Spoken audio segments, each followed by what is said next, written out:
Nice to speak to you, Laura Ehlen. Nice to be in your home and ask you a few questions about the final year in your PhD, your research in collecting data on current and retired professional men's and women's rugby players that have had concussion injuries with ongoing symptoms. Only men's. You're not doing women's? No. Okay, that's cool. And the range from people that have just finished to elderly, people in their 50s or 60s. Yeah, and full then range. Also the types of symptoms that they're having.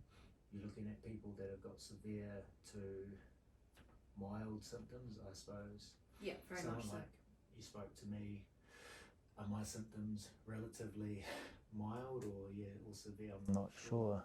I mean, I think there's a full spectrum, and certainly our study is very much looking at that spectrum. We are essentially doing snapshot windows of the life, the day in a life of, so to speak, whether that's somebody who is still currently playing but is sidelined for 2 months or 3 months, or has only been sidelined for 21 days or 12 days stand down, to somebody who's been forced into retirement because of concussion issues, where they're 6 months in, and potentially then others that are also, a year down the track, 5 years down the track, 10 years, 15 years down the track from retirement. And what those snapshot windows look like for those individuals, and it very much is, I guess, a bespoke approach in that, we're not collecting huge volumes of data with interviewing hundreds of participants. That's not the role of this particular research, and certainly not the intent. The intent is very much about highlighting the lived reality for people like yourself, what that looks like on a day-to-day basis, what that navigation looks like from your perspective, the challenges, but also the road of how that road has gone from retirement to now, and what that road has looked like from your lens, the struggles, but then also the little triumphs and the gains that you're making in this space. And we want to be able to highlight all of those and have a better understanding of that from a day-to-day basis. To provide better care, basically. Yeah. And the other two groups that you're looking at interviewing and collecting data on is family, friends, supporting members of the athletes, and also support medical staff like doctors, physios, and the neuro specialists. So if you could just spend the first 5 minutes talking about your career, your professional career, how you've ended up coming to this point. And then if you can touch on the specifics of your data in terms of the cultural aspects, and the importance of providing services to cater for that. So. Yeah, I mean, firstly, just thank you so much for taking the time to come and chat. I think it's really important that people like yourselves are talking and talking freely about it in a space that is comfortable for you as well.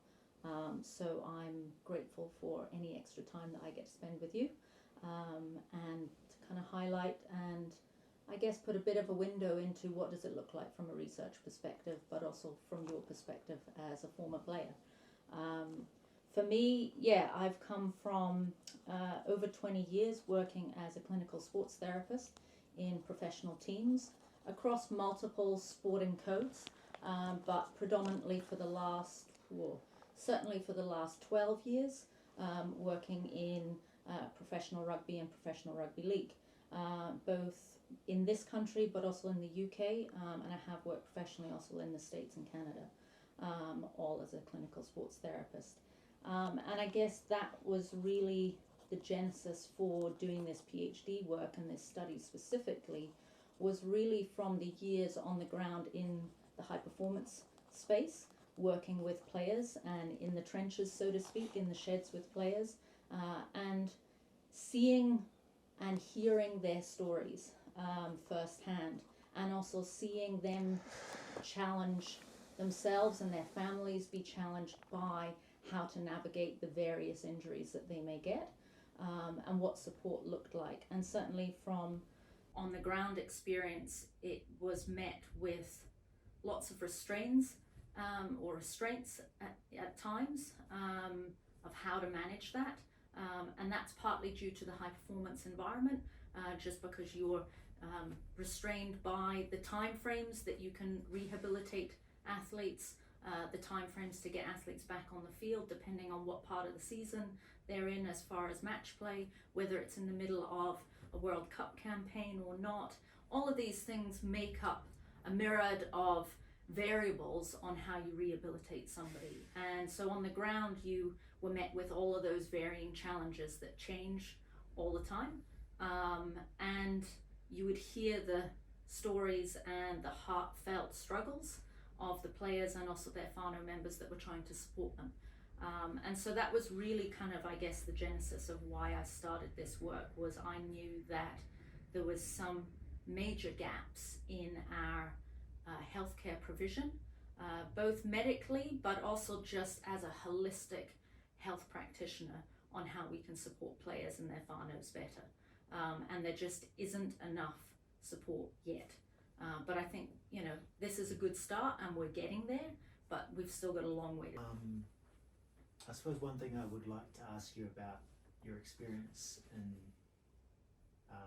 working overseas is what's the difference in the treatment you were providing from the UK? In specific terms to concussion.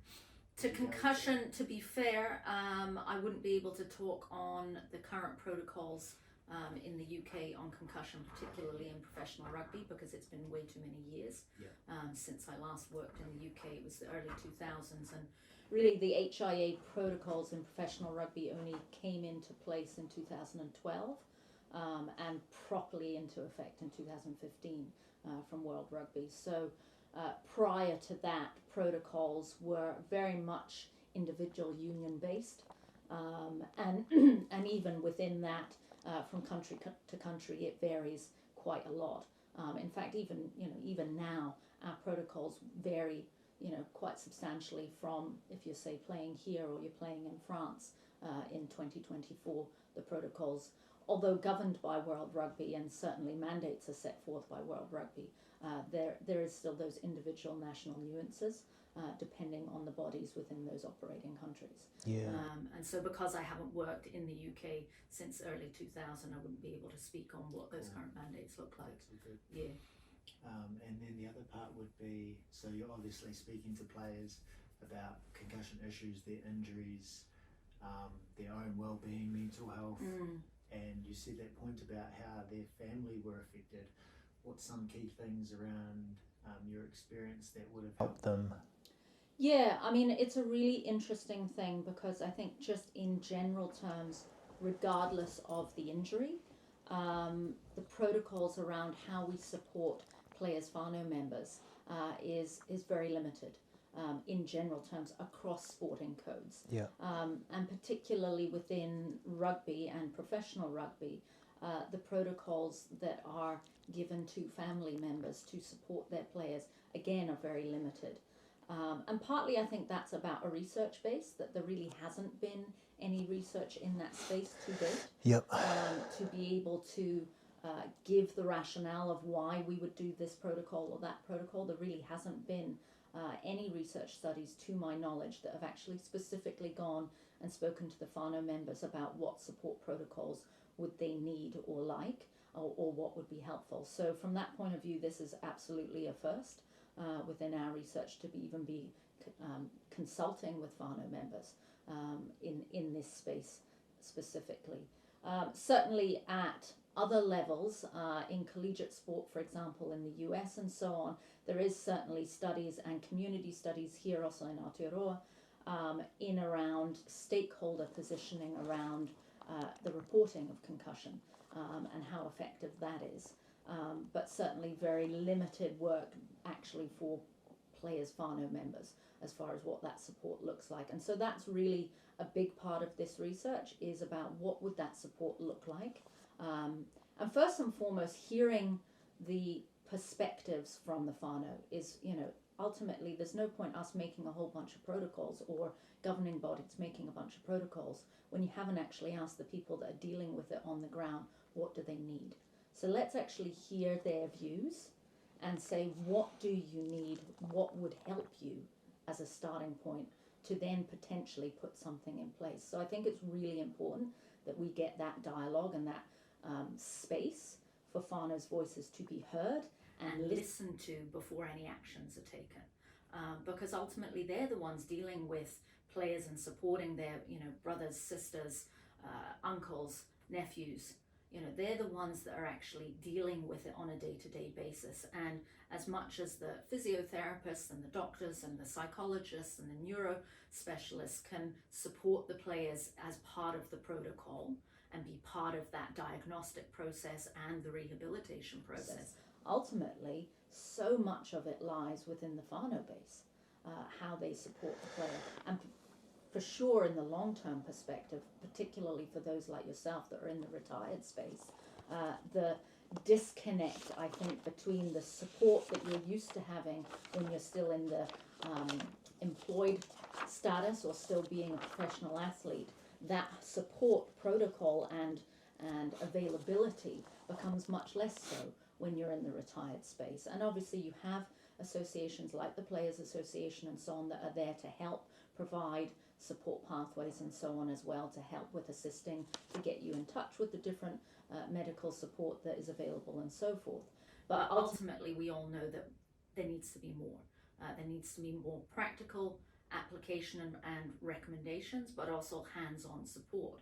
And so what that looks like, whether that's from a financial perspective, what that looks like, or whether that's actually just giving you guys tools that you can actually apply from the moment you walk out of a specialist's office to actually start implementing into your daily life. And so our research is also really about those nuanced approaches, and it is bespoke in as far as it can't be a one-stop shop, one fix for all concussion. Concussion presents individually in many, many ways. Just like if we were to rehab an ACL or any other injury, yes, there are the protocols that we use within that ACL rehabilitation, but ultimately it also comes down to the individual athlete and their individual body and how the best approach is tailored to that individual. And concussion is not any different. Concussion does have to be a tailored approach like any other injury, and what works for one person from a rehabilitative perspective may not fully work for somebody else as well. And so again, the holistic approach of getting multiple levels of rehabilitation to help an individual comes in many, many forms, both from the environment, from the social context, from the community context, from the biomedical context, many, many layers to help rehabilitate somebody.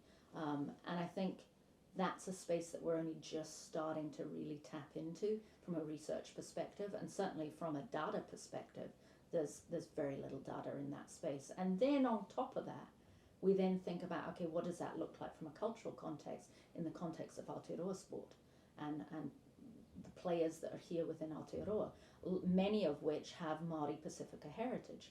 Well, does that rehabilitation need to look different in a cultural setting than from a Pākehā perspective and from a Western perspective?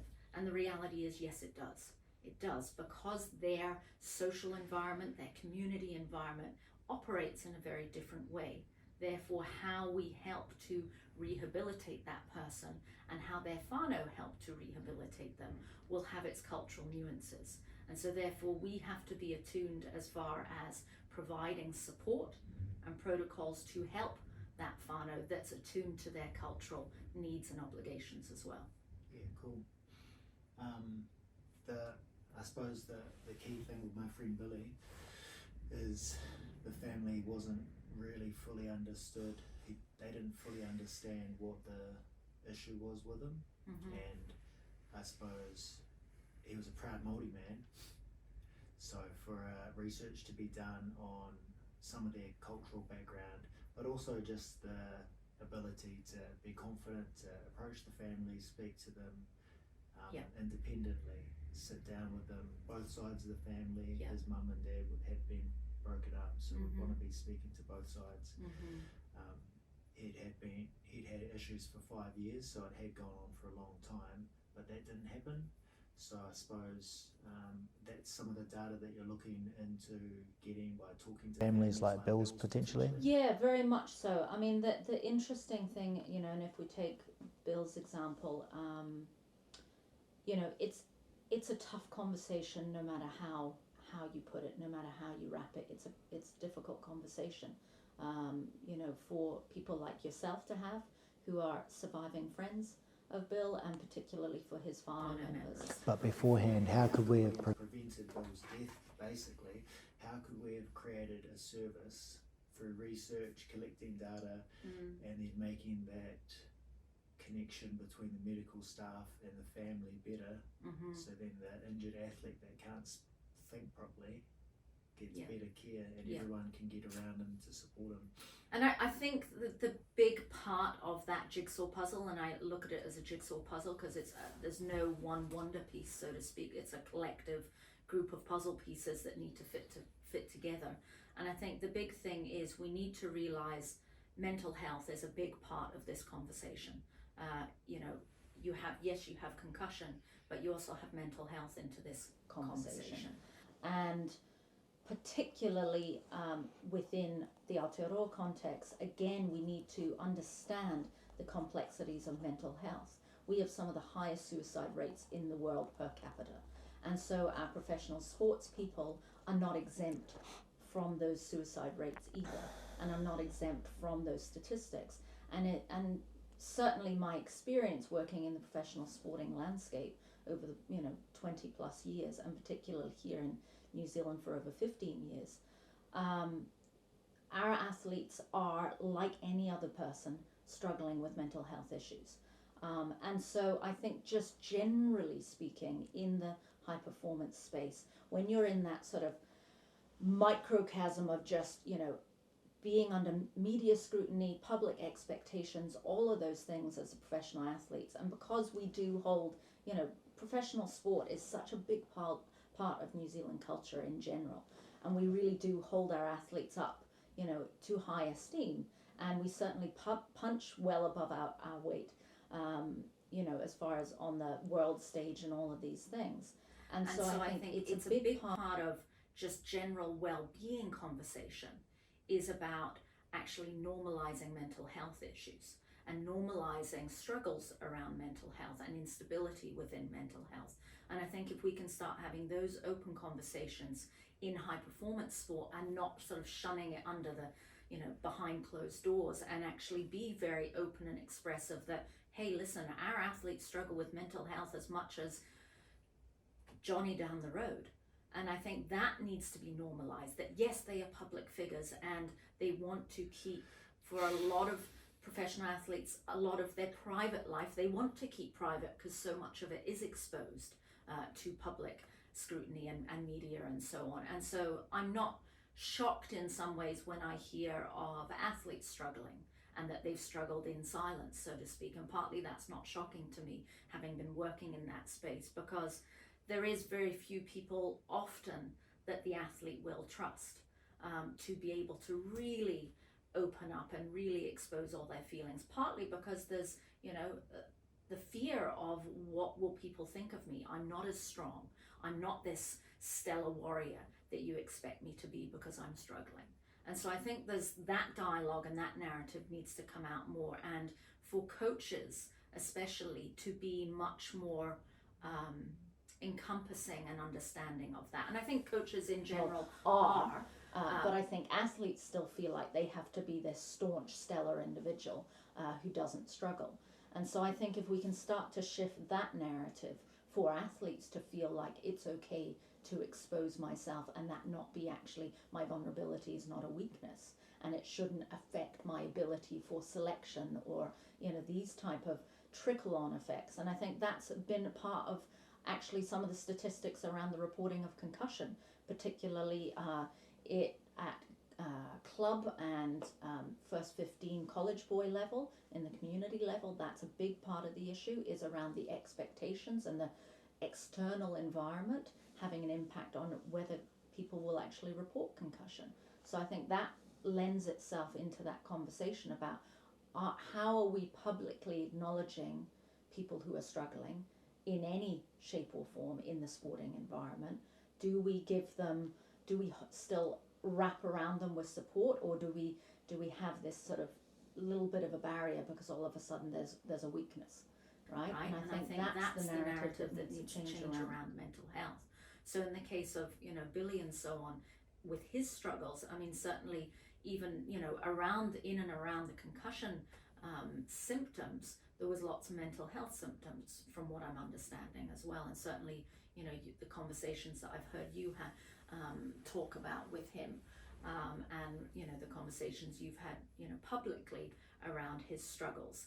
I think, you know, had there been more support in that space from I think it was, with Billy's situation, he had stage 2 CTE, which is a disease that affects your emotions. Absolutely. And obviously brings on stress and fatigue, so his mental health is going to take a hit. But basically from the medical community, that his problem was his mental health issue. So we're not really connecting the two in terms of concussion problems and CTE.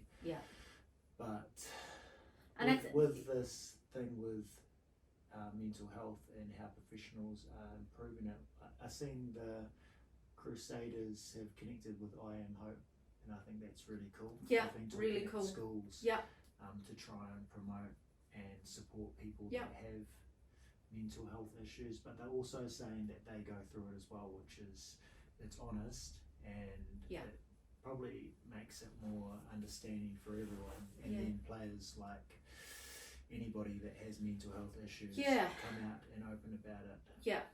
I think anytime you hear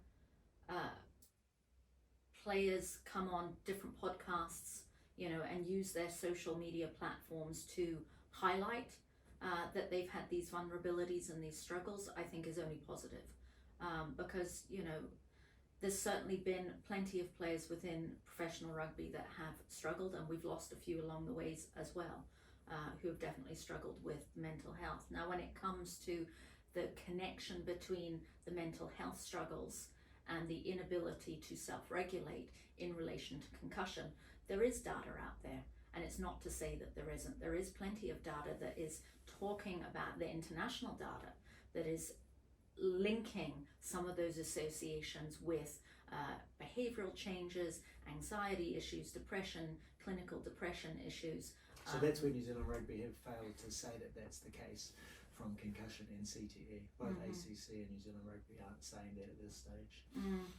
How do you think New Zealand Rugby, the Players Association, could have provided more care for Billy through speaking to his family about what had been going on with him and ongoing symptoms, so then they can support him? So by the end of it, by the time he took his life, he wasn't being supported because no one really understood how severe his problems were. I mean, I think, and I suppose things like that, information like that might come out of the research you're doing. So obviously you're looking for these types of things. But I said a few things what would have been helpful for me to speak to my family or friends when I was really bad recently. Have you had discussions with other families so far? Yeah, I mean, certainly, you know, we're in the very early stages of our data collection and talking with whānau members. But what is really, I guess, encouraging from the early data that is starting to come through is that whānau members do want to talk, and they do want the opportunity to have a platform to be heard. And I think that's the first starting point in any of this conversation, is actually giving whānau a platform.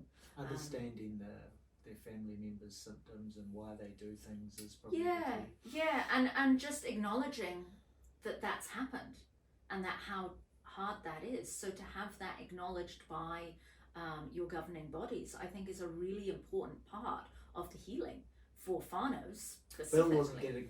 Billy wasn't getting acknowledged. He'd been sending emails to ACC and the Players Association about how severe his symptoms were, and they weren't really giving him any care. So the thing that we've got, the issue that we've got is ACC aren't sending us to the best holistic services in our country, because I've just spent time speaking to somebody that had spoke like taught me things I hadn't known about my brain and my body and my gut and how they influence each other. What are some medication and care things that I can take to improve? Yeah. So that service hasn't been To me from. I think the problem that currently exists in this country specifically is there are actually a lot of really great support systems out there and specialists out there, specifically in the space of concussion and brain health. And what unfortunately is the current state of play within this country anyway, is that a lot of these people and these specialist services are working in isolation, they're working in silos, and they're not collaboratively coming together so that you have a team all on the same page. For example, in your case, where you have a team that is a nutritionist, neurospecialist, psychologists, biomedical specialists, breathing works expert, gut health specialists, and so forth, physiotherapists, structural, support. All of these complex areas have to work collaboratively. And right now what we've got is individuals working. Research collaboration. Have you been collaborating with anyone as in other researchers? So that becomes challenging as well, partly from a financial perspective. The research space is really difficult in New Zealand because there isn't a lot of financial support towards it, and so many of us are having to fund the research off our own backs, off essentially an oily rag. And particularly if we want to stay independent, i.e. we're not being financially propped up by a sporting organisation like myself. We've kept our research completely independent, and part of the rationale for doing that was to have complete autonomy over what we do, how we do it, the questions we ask, and also how the data comes out. I don't want to have a stakeholder who potentially has a financial say in our research then being able to dictate to me as a researcher how I should go about the research and what kind of methodological approach I should take, but also what I do with that data and how it's publicly put out there.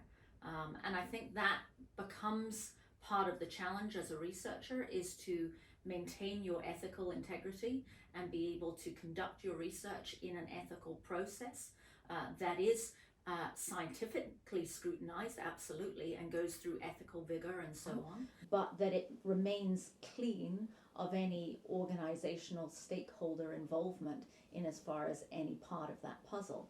And so while World Rugby and New Zealand Rugby do fund some research, and some of that research that they are funding is really good stuff, absolutely, and absolutely necessary, particularly around the mouthguard stuff. There's some really awesome stuff going out at the moment. However, the problem with a lot of these funded projects by sporting organizations is that there's always a bias going in. There's a hypothesis that they want to try and essentially find out or prove, versus somebody who remains independent for the most part, and particularly someone like myself who's doing research from a qualitative perspective. The whole premise of doing this research is to go in without any hypothesis, is to go in with as little bias as possible, so that the research data actually lends us to the conclusions, as opposed to me trying to go in and prove something or disprove something. So even with CTE, as an example, I have no intentions of having understanding the correlation between concussion and CTE. Okay, that isn't what my data is about, and for me to do that, I would have to go in with a very different methodological approach, and it would be very much within a quantitative space for me to get that. My lens is going in and seeing, what does the lived reality look like? What do the stories look like? What does the day in a life of Shane look like?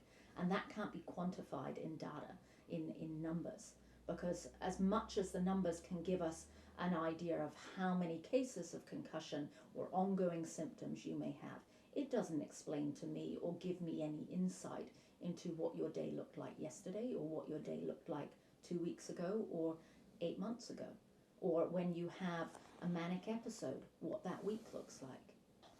The Right. thing with that is, I'm really surprised we haven't collected information and data as researchers, Me too. professionals from cross codes and other countries. So when I read the testimonies on the Concussion Legacy Foundation, NFL, they're brutal. Some of the stories that those families have gone through.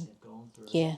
And even in some of the news articles in New Zealand, like the Stuff articles coming out around like June, July in 2023 about athletes that had real mental health and emotional problems, and then 6 months later took their lives. So without collecting this data like you're doing, we're missing out on all these stories that could provide better services to somebody like Bill. 100%. And I think there is so much knowledge available just even through the whānau members. I mean, I could probably just do a study, regardless of even talking to athletes, just talking to whānau members. And probably I would predict that I could come up with some very tangible, strong recommendations just based off experience from our whānau members, because there is plenty out there from retired and current players on the day-to-day struggles of concussion symptoms and what that looks like, and various nuances of what those symptoms, how they project themselves. And again, for every player it is slightly different, but there is also commonalities amongst those. The key thing about that, to diagnose CTE, you need a pretty good broad understanding of how the athlete has been on a multiple years. Yeah. So then you can understand their emotional issues. And I know that reading and speaking to some of Billy's family, there's a 4-part criteria to getting CTE. He failed 3 of those 4 parts, which means he was never going to get diagnosed with CTE. So understanding and doing research not only on the player, but keeping up-to-date records of how the player's emotional state being by talking to his workmates, his friends, his family. You're never going to be able to pass a CTE diagnosis, which means you can never get treated for it. And I think, I mean, So we can't diagnose this if we don't do what you're suggesting. And I think that the bigger picture also lies within. There's a big difference between a full diagnosis of CTE, i.e. post-mortem, right? Yeah. And symptoms of CTE. Yeah. And if somebody is checking a box of having half a dozen symptoms that are clinically present in CTE cases, then we should be, just from a makes sense, practical perspective, it just logical sense. The problem is it's sometimes also present in things like the depression, or absolutely, it was bipolar. Absolutely. But so I see the complication behind things. Yes.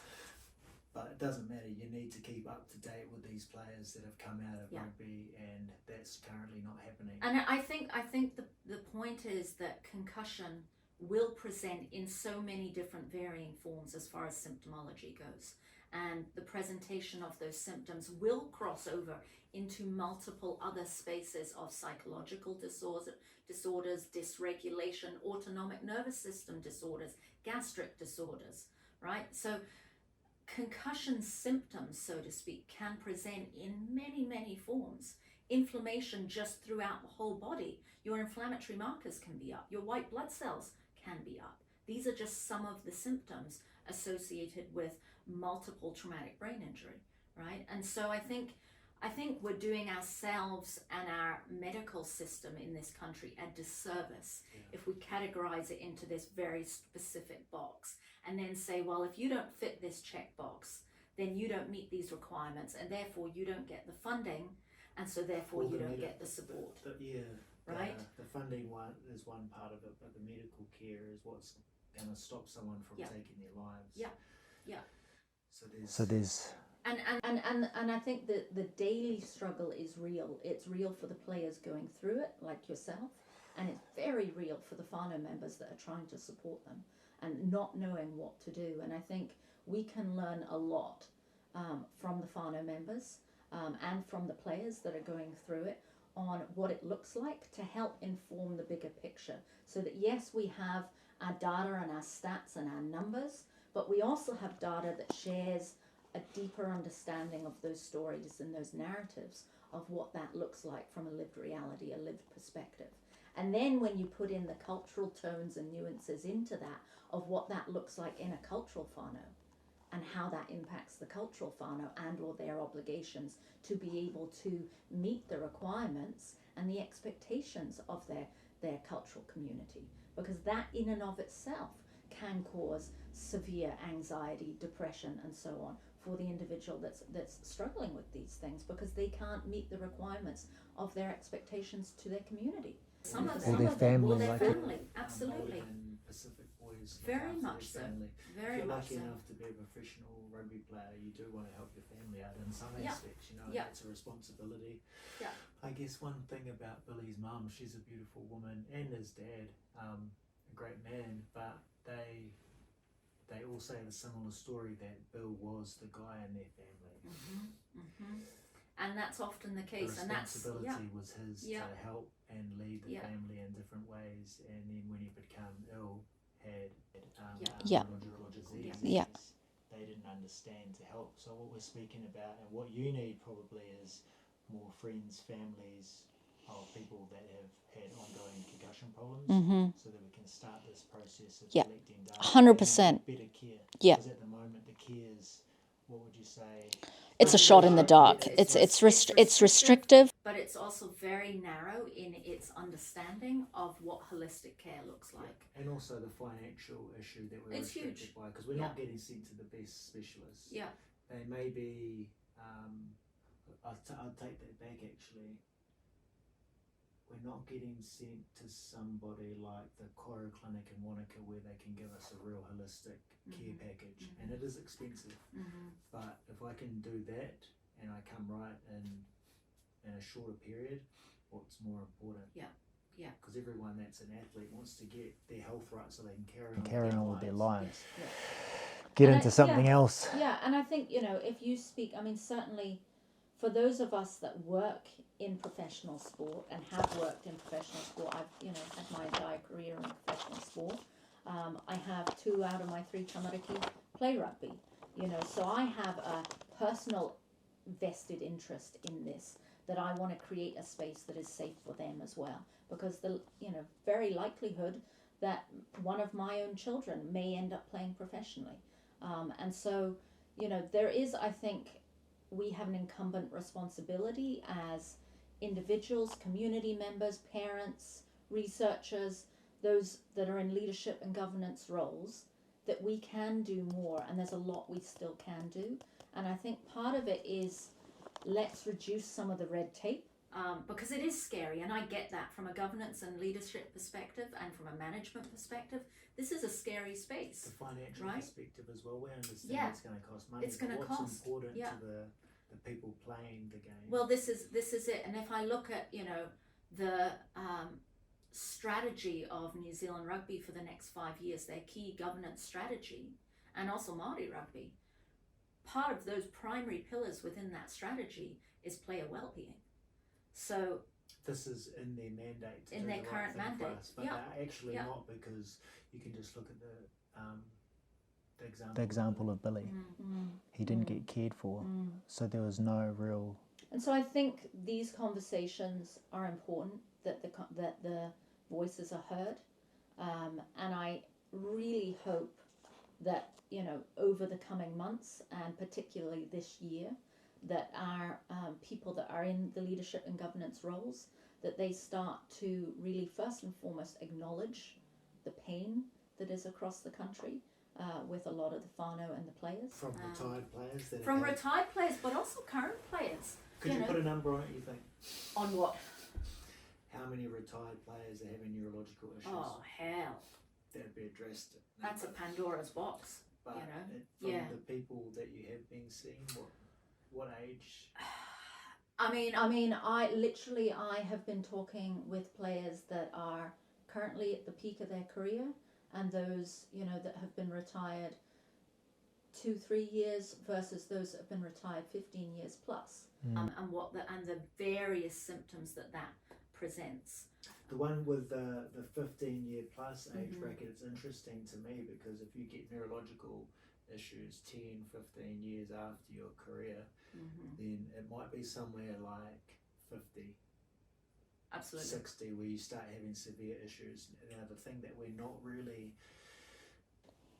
understanding and making sure we get the education part right is that players that have had multiple concussions and recorded 10 to 15 concussions and still playing Super Rugby now aren't getting advice. They're slowly getting advice. There's plenty of players running around in that case, but they're not looking forward to their retirement age and what their health will look like. It takes a real maturity in our... It does. And for many players, you know, to be, and this is a cross code, you know, just to be a top professional sports person in general, from a psychological perspective, you very much don't look too far ahead. That is how you are ingrained to think. The responsibilities of our medical care, though, to do that for them. I don't think it's just the medical care, to be honest. I think it's a collective process. I think it's an organizational process. I think it's an educational process. Certainly a lot, you know, of responsibility can and should fall within the Players Association and NZR to help get that space better, to educate our community at all levels of our community, both at professional and at grassroots. And I think, you know, the Rugby Smart program and so on has done a lot of that work. Particularly. They did say in 2002 in their own policies that concussion and rugby can lead to ongoing long-term brain damage. Yeah. They haven't really provided the services so far to find out this research and how much it affects us. But in 2002 they provided that in their Smart Rugby. And obviously, you know, World Rugby HIA rules came into effect, you know, starting in 2012 and so on. 10 years later. Right. So we're really, really slow in providing these services. I mean, that is typically, unfortunately, the process, the disconnect between praxis and science and research. There is always a disconnect in as far as it does often take years for it to translate into the professional landscape. And I think that's where I actually think that rugby in this country could actually pave the way and be trailblazers in that space. It isn't necessary for things to take 5, 10, 15 years from data being collected to then it being translated into practice. Well, there's no data that's been collected so far, and then we're being held up by World Rugby. So I guess the point is that if the country could come together at all the various levels, be that at community level, be that at secondary schools level, be that at MPC level and your provincial unions, all the way through to your super clubs, to your NZR, to the Players Association. If we could all actually start really getting on the same page and collaboratively working together, the researchers, everybody, rather than people working in silo, we could, one, speed up the timeline of things to actually be actioned, but two, we could actually trailblaze for World Rugby so that we don't have to sit back and wait for World Rugby to come up with some mandate and a box of how we should respond to things. And actually we can do something that is specifically tailored to our players here in New Zealand if they need or want to take part in that we can actually provision for and have the research support to back up what we're doing. And we can actually trailblaze a path forward where we've got high-end support protocols, we've got state-of-the-art research, we're doing amazing things because there's pockets around this country of work, of scientific work that's being done that's phenomenal and world's first. And there's no reason that all of these individual different areas couldn't collaborate if we all actually started working together and we weren't so afraid. But I think there is a huge amount of fear because one, there's the fear of what are the legalities and what's it going to cost, right, to action a lot of these things. And so I think we need to get out of this fear zone and actually start into this, we need to start trailblazing.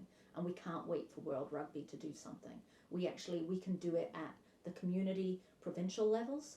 We can, as individual provinces, we could start doing things. We could start doing it as super franchises. Individual franchises could start making a difference, doing specific tailored things for their players moving forward. And okay, we might not necessarily have all the finances to look backward and support everybody that's gone before, but we could certainly make a start now that as of 2025, all players that sign or whatever, that we start actually doing things, you know, proactively putting together holistic programs that are going to provision for these players that sign a contract in 2025. They are doing that for the current players, but I think it's irresponsible not to give the care to the past. For sure. Like the people that you've been seeing have got bad, severe neurological problems.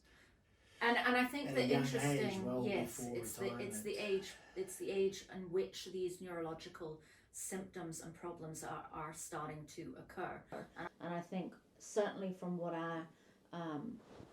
our research is starting to show is, you know, there are plenty of players that are developing these early onset neurological, behavioral, motor control issues, across the board neurological degenerative disease issues that are coming up in early 40s and 50s where they're severe. And once they kick in, unfortunately what's happening is the severity goes up really quickly. So for a number of those that I've been speaking to, from the time they were diagnosed to the time to where their symptoms are now, the timeline is massively reduced compared to the layperson who might have the same degenerative issue.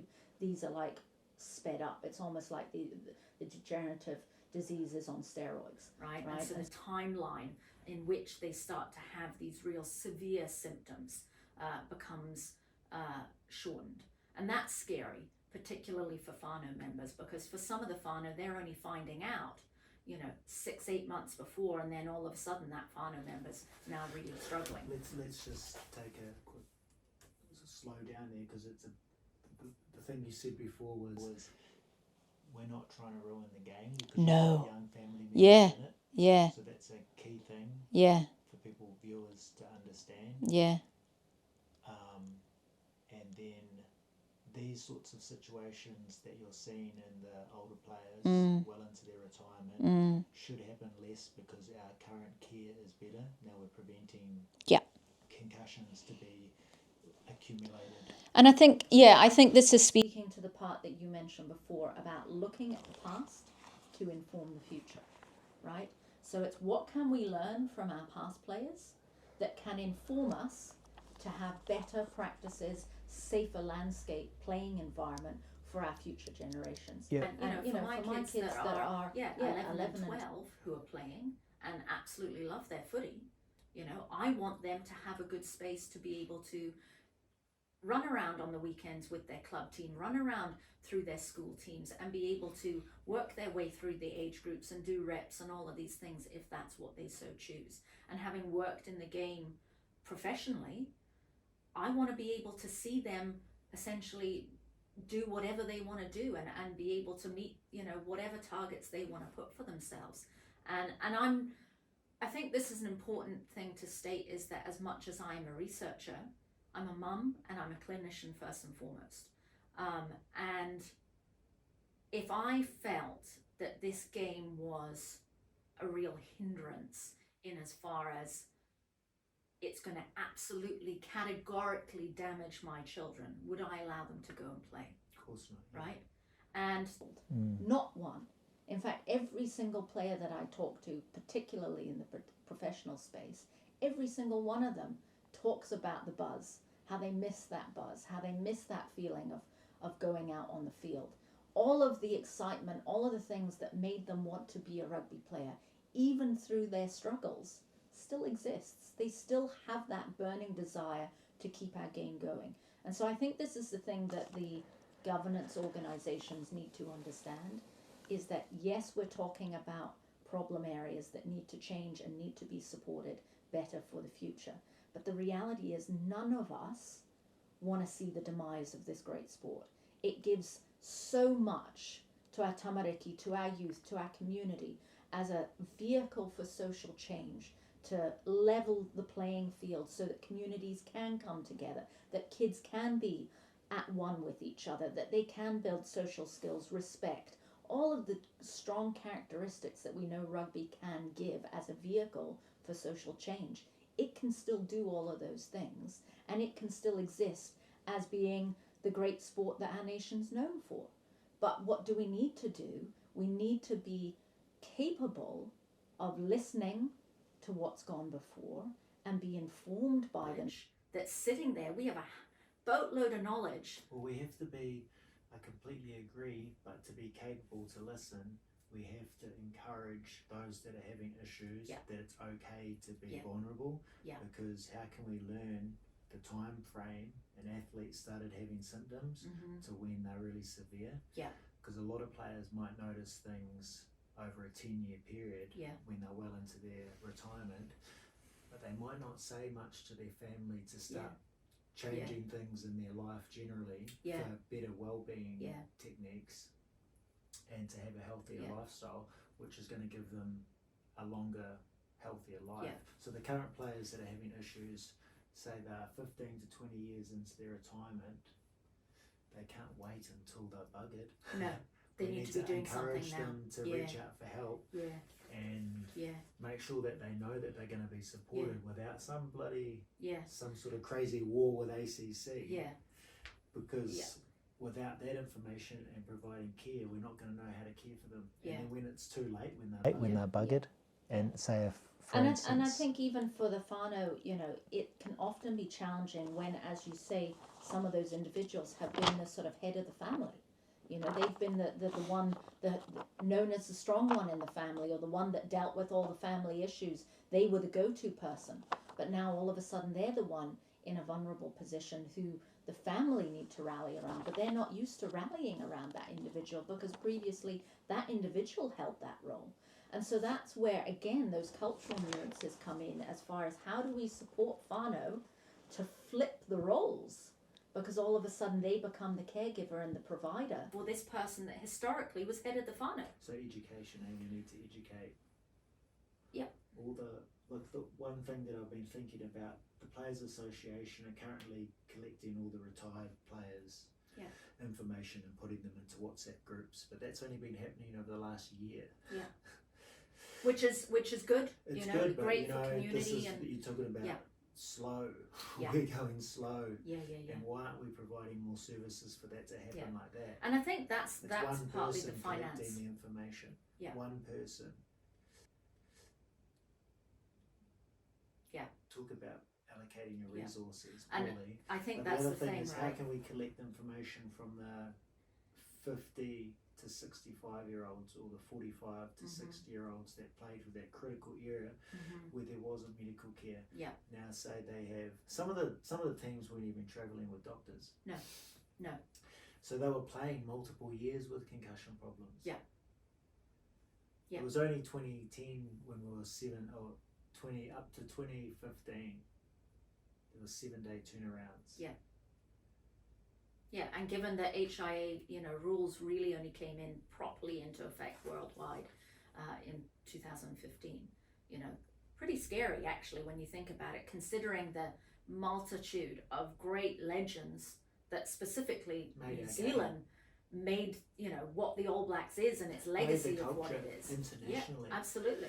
What are we seeing as around the world was based on those players. Yeah, very much so. And now say, even if it's only 5 or 10% of them that are having neurological problems from multiple concussions, aren't they worth getting help and making sure that their life is healthy for as long as possible? And I think the challenge, particularly for whānau members, of what I'm hearing is for those that are in those unfortunate situations where they are really challenged with degenerative issues, and those individual players are now almost or at the point where they actually can't talk or speak for themselves, and whānau are having to do that on their behalf.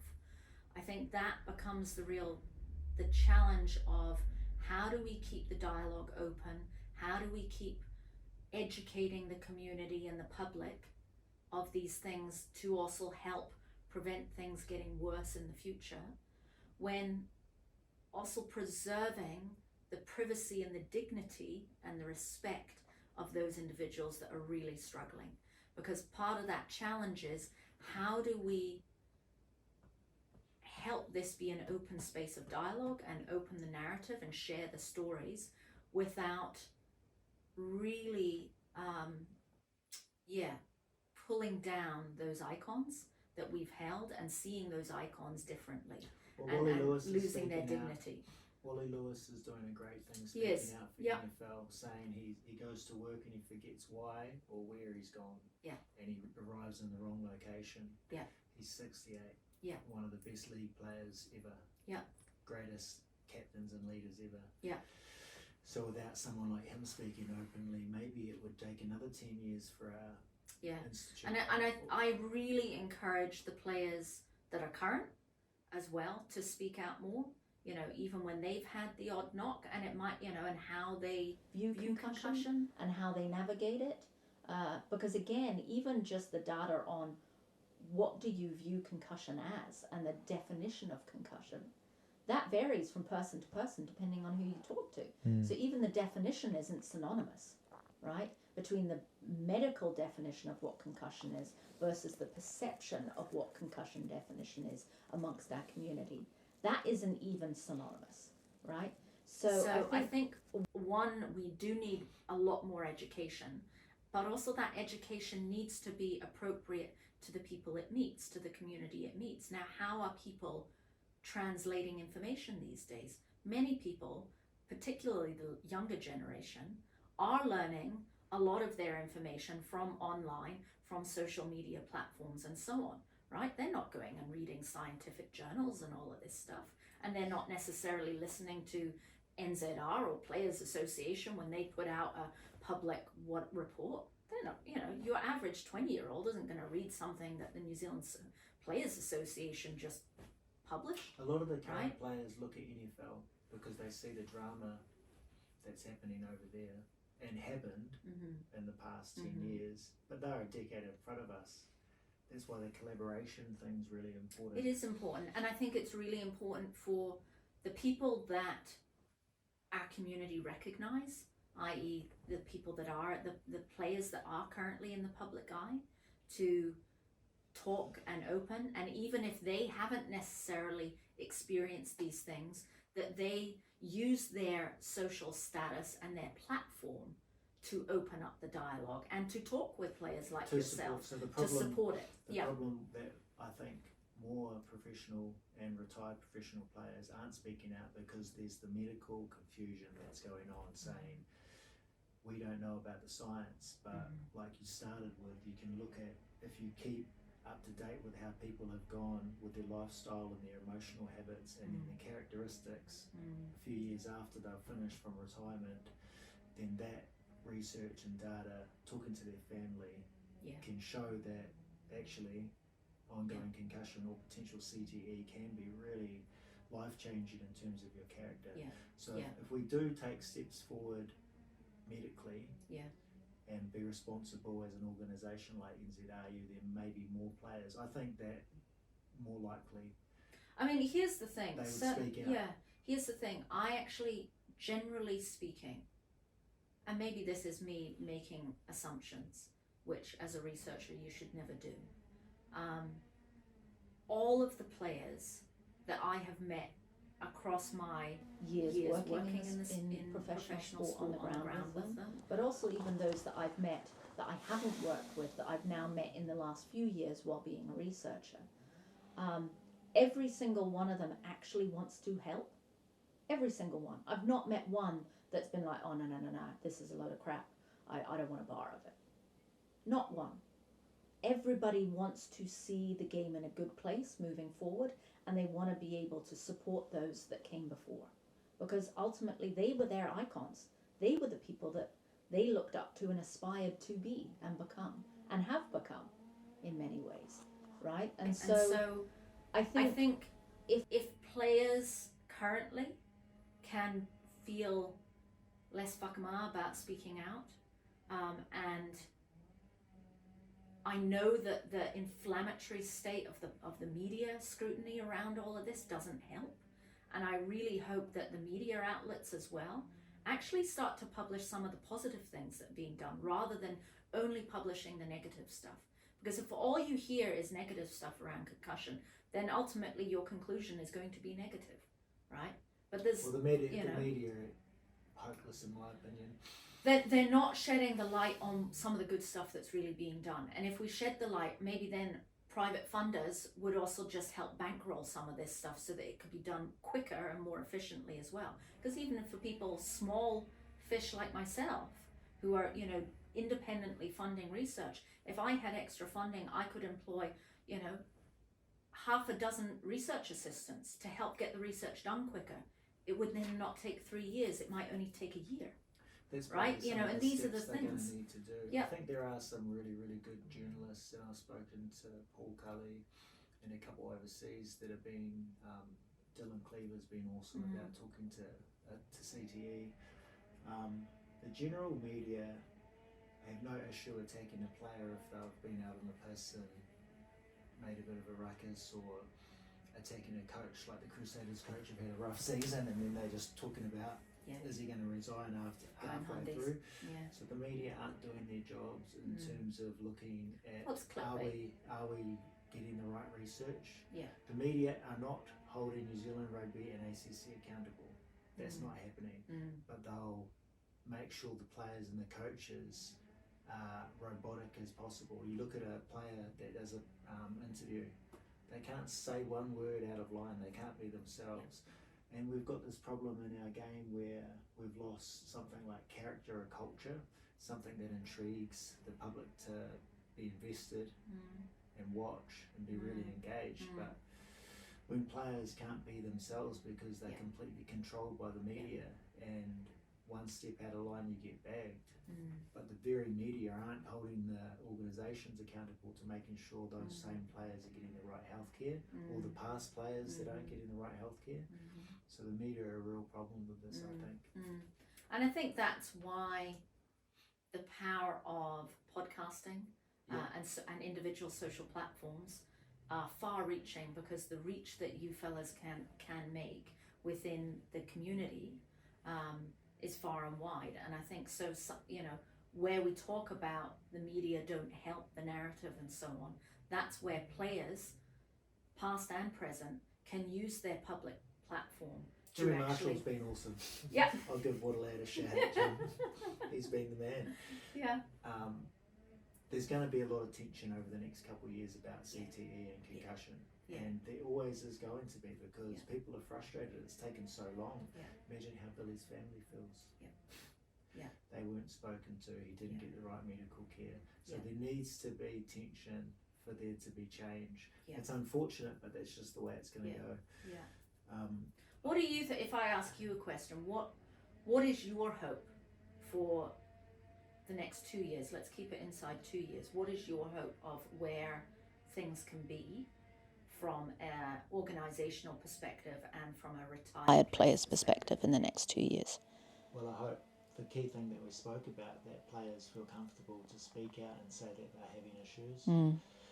Because without that knowledge from the athlete and the family, we're never going to be able to prepare someone that has the initial early stages. Yeah. So we can't keep waiting until it's too late to Yeah. get care. Yeah. And the other thing I hope is that our medical system can reach out to real organisations that provide a service that might be a little bit more expensive, but it's the best quality medical care possible. And at the moment we're not getting it. Yeah. So I've been sent to doctors and specialists that say there's nothing you can do. And that's not true. Yeah. So to say to me and Bill that there's nothing you can do, that's just a joke. Yeah. And I think one of the things that we talked about when we talked previously, and one of the things that you mentioned to me was the time lag between the time of testing that you went through. There was probably almost 9 months that you went through ongoing neurological tests with all sorts of different specialists. I had a neuro test, the cognitive test. So the main thing ACC want to know, is it mental health problems? Have you still got ongoing concussion problems? Yeah. Well, what it looks like to me, if I've got ongoing concussion problems and I'm stressed and I've got pressure on my head and headache, you can take your life within months. Yeah. Now, I know that's a big thing to say, but that's exactly what happened to Bill. And I think in a lot of ways, if I didn't have care from my friend Holly, then that could have happened to me. because it's an inflammation disease. Yeah. It's, if my head's inflamed, I've got pressure on my head. Yeah, your I can't autonomous think system, properly. automatic. I'm gonna make Yeah. bad decisions. Yeah. So you don't necessarily have that much time to go to Yeah. Auckland, do a cognitive test, say, yeah, you're feeling a bit dusty, you're not thinking quite right, but then you're not, then you don't get direct medical care to help bring that inflammation down. We're not at that stage for sure. And I think part of the issue as well is within the time frame is while we're undergoing all of the testing side of things, there needs to be application of tools given to you at the same time. Straight away. It doesn't matter. Yeah. 100%, because there is so. This is one of the common things that's coming out of the conversations that I'm having with athletes or former athletes is the time that it took for them to be given even one individual tool to trial and see if it worked. Like in your case, whether it was the sleep therapy that or saved whatever, me. Royce right? Willis, That let me give a really shout helped. out to Royce. So these are different parts of the toolbox that, again, why is it taking 8, 9, 10 months, a year and a half later for some of these tools to be dispersed to our players, right? Yes, we can continue testing and seeing all the different compartments and variables that are going on and keep testing for those just so that we get a more nuanced understanding of what's going on. I don't even think we're getting to that stage. Because they just do a cognitive test. Yeah. There's nothing looking at bloods or the hormones, dysregulation, all of these things, autonomic nervous system. That I've heard about. Yeah. So we're not investing to actually get the right understanding of what's going on. It's something that's wrong with our medical system is we aren't caring for either concussion and ongoing symptoms that may lead to CTE or our mental health in the process. in our country isn't being looked after properly like it took. Mike King 6 years to get support from the government. Now he's getting $6 million a year. And it's still not enough. Well, it's probably still, not enough, but not that enough. also he provided a better service than the government did for 6 years. So there's something really wrong with our political system and then our legislation that makes sure we put resources to important things. Well, I mean, I know internationally across codes, this is not specific to rugby, but generally speaking across international codes, NRL is not exempt from this. They estimate that anywhere between only 3 to 4% of maximum revenue from a professional sport organisation is actually being put into well-being. How much? 3 to 4%. So that's scary. The balance is whack. Isn't right. No. Yeah, and so if we want to shift the pendulum. How did if that's true in terms of New Zealand rugby, how did they go broke? Well, listen, I can't speak on New Zealand Rugby because obviously I'm not, affiliated to them and not a representative of them to be able to talk on what their finances are. Well, there was that report that said about their governance program, and they're not in a good financial position. That's why they've got that foreign Silver Lake deal and so on. Yeah. And whether I know that they're about to have New Zealand Rugby, their AGM is coming up, and I would imagine it will be a tumultuous one at that, because there will be lots of opinions and lots of thoughts going into what is discussed within that AGM, and they are in the media a lot at the moment. But I think that they can be in a position of strength if they want to be. They've got it's a massive opportunity for them to do it. Opportunity. It's a great opportunity to show leadership in our country. I think so, and I think really to show, quite frankly, World leadership to World Rugby. Because Rugby, now World Rugby don't want to do anything while they're in the suit of a class action suit overseas, right? And so I think, personally, I think that we here in New Zealand can do something, and we can be trailblazers. Absolutely, we've got so many cool people in this country that are, incredibly smart individuals doing awesome work. And I think if New Zealand Rugby really want to take charge and be the leaders and world leaders, you can't just be world leaders on the field, you've got to be world leaders off the field.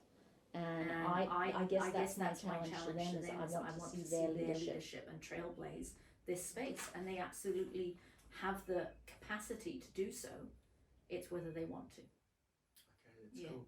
And maybe a couple things from your research, would you be able to touch on a couple of things that you're really wanting to get out of the research and what we use that data for? Yeah, I mean, first and foremost, this research, has been a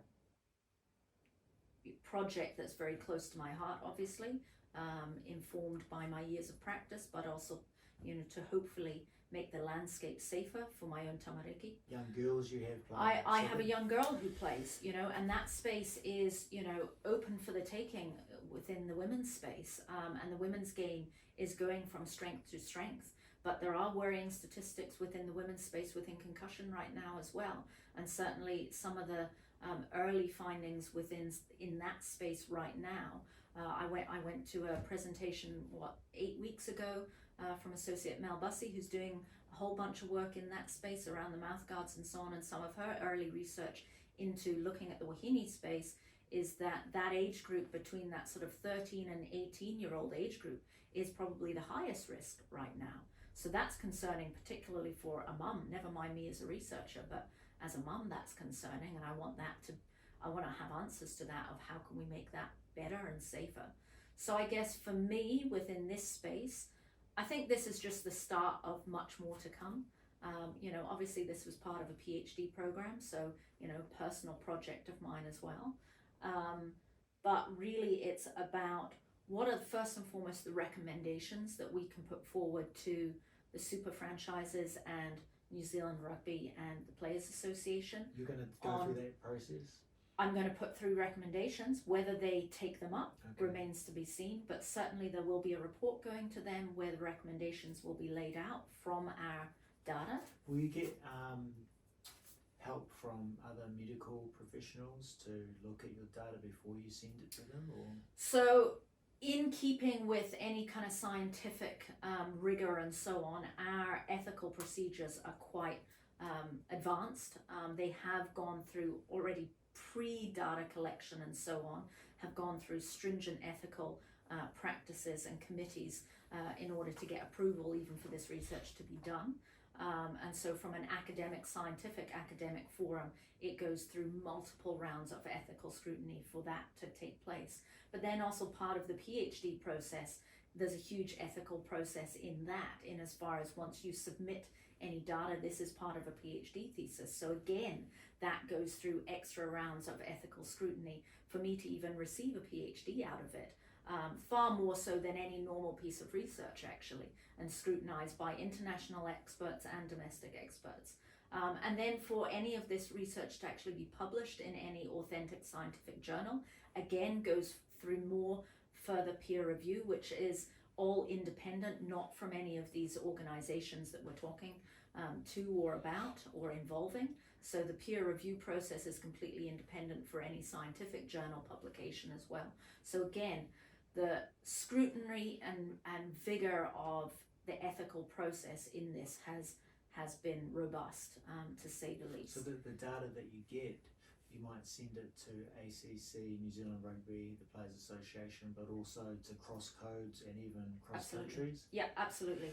So you're willing to get data, and then I suppose they've got to decide, they could compare the data you've collected to retired players in their between 50 to 60, look at those players, how many years of rugby they played, analyse it with players from other sports like NFL. Yeah, I mean, AFL. you could potentially, this could inform potential cross-code collaboration where further projects are done, specific research projects are done on people specifically looking at that timeline. It might be to be specific, you want to know how many years a player's played for, and then how many years after their career they've had neurological issues, and then what lifestyle they had. Possibly. Time. I mean, that's a longitudinal study that you're talking about, which the problem that while it gives great data, a longitudinal study, because it can be done over, generally a longitudinal study is at least 3-year timeline, if 3 year plus actually. So it could be 3, 5 year, or even a 10-year study,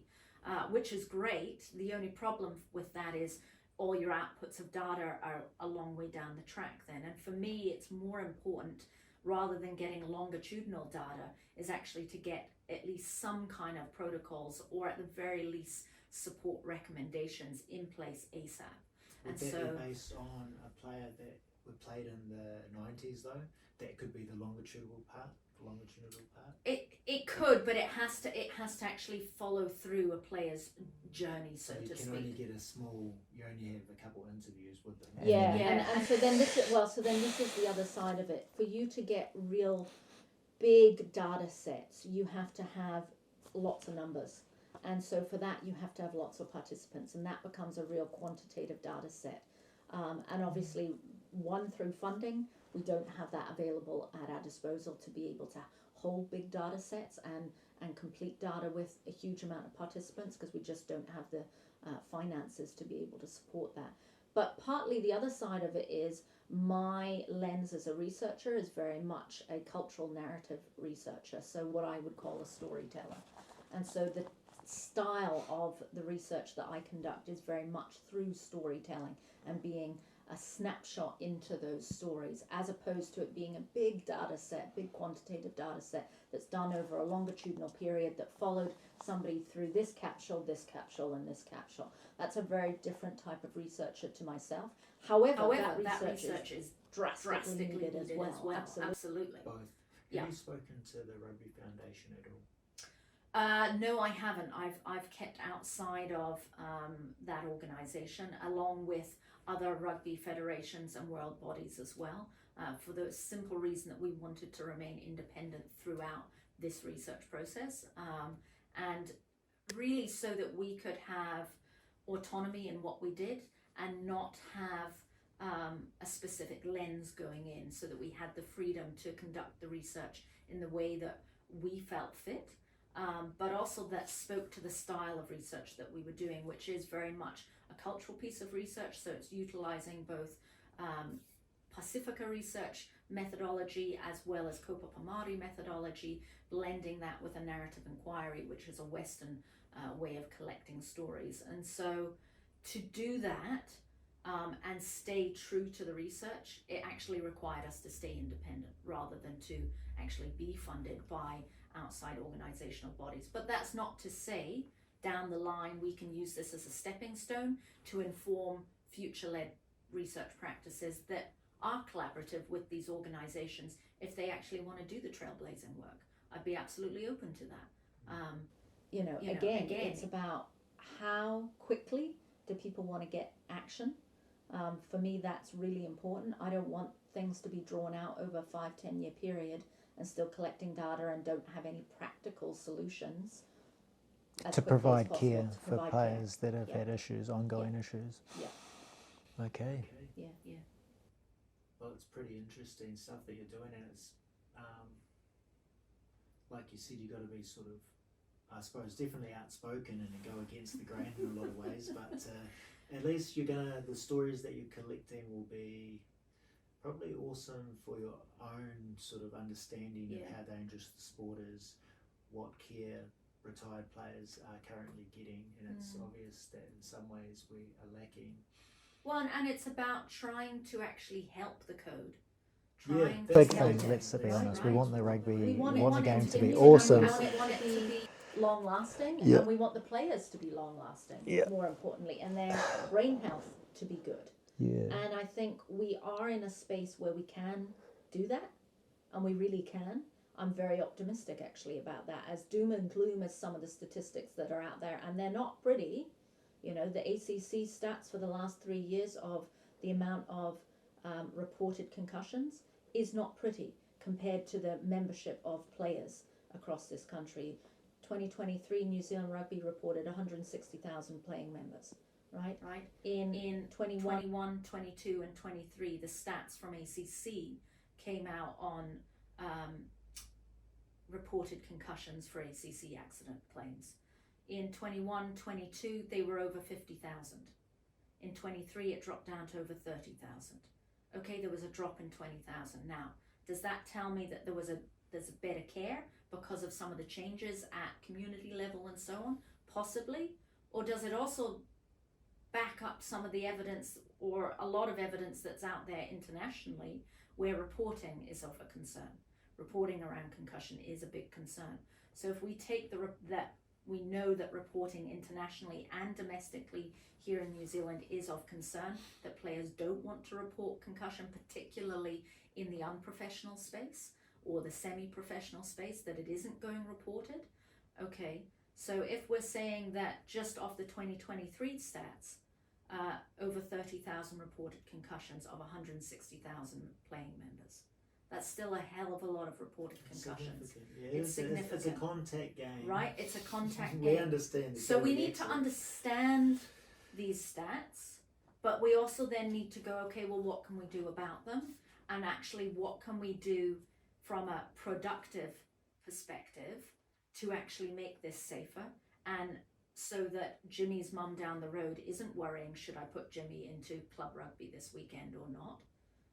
For most of us, certainly here within the Otago province, club rugby starts this Saturday. Now I want to see this, as 2024 season, I want to see increased membership in our local club, absolutely. I want to see more girls playing in our local club, absolutely. And that starts with my own kids. My son and my daughter are playing. Okay, cool. Okay, cool. But does that mean that I ignore everything that I'm doing in my professional world? No. But it does mean that my timelines need to be shorter so that I can ensure that the space that they're currently playing in is as safe as possible, that we have the best scientific knowledge going on to inform that space as possible, that's drawn off both domestic and international. Yeah. Right? We've got to collaborate. And we've got to collaborate, and there's plenty of us doing the work to be able to get the data, to be able to get the stories. Okay, not so many of us doing it from a qualitative perspective, more on the quantitative space. Cool. But we can still inform practice. We can still change the landscape. We can still trailblaze both community, first 15, provincial, right through to super. We could be a trailblazer in this country, unequivocally. Beautiful. We just got to do it. it. A positive note to finish on, I think. Yeah. So thanks for spending time. Awesome to chat to you, and good luck with your research. Right? Thank you. Awesome. Thank you. Appreciate it.